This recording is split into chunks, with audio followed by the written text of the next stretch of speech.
Hello everyone, welcome to my new blog. চলে আসলাম ছোট্ট একটা মিনি ব্লগ নিয়ে।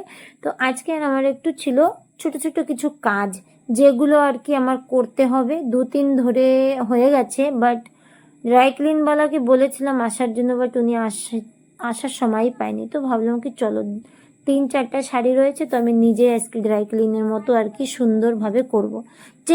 মানুষের চেষ্টা থাকলে কিন্তু সব কিছুই হয়।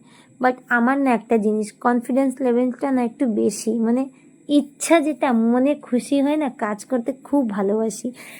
তারপরে হচ্ছে একটা জিনিস, মানে আমার মন থেকে যদি ইচ্ছা হয় না কি আমি এটা করবো, তো সত্যি আমি করবো। খালি আমার কথা না, আমি হর একটা মানুষকে একটা জিনিস আমি সবসময় দেখি, মনে যদি ইচ্ছা থাকে, মনে যদি ফুর্তি থাকে না, তা অবশ্যই কোনো কাজকর্ম খুব ভালো ফিলেই হয়।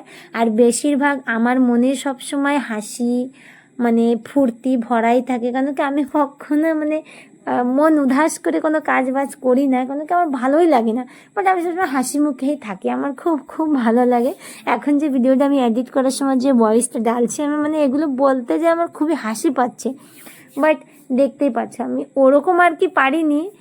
তো যেটুকু চেষ্টা করলাম অবশ্যই হয়েছে। আর এটা হচ্ছে বাকি, এই শাড়িটা বাকি ছিল, বাট এটা হচ্ছে মার দিয়া হয়ে গেছে। তো এখন ওটা আয়রন করতে বাকি। তো দেখা যাক দোকানের মতো হয় কি না, তাই না? একদম সেম ওরকম না হলে একটু তো হবে। আর কথা বলতে বলতে আমার মেয়েও চলে আসলো স্কুল থেকে। আর দেখো, ওর না খুব পরিমাণে ঠান্ডা লেগেছে, তবুও কলা খাবে। মানে ওর কলা যে এত ফেভারিট, তো কী বলবো।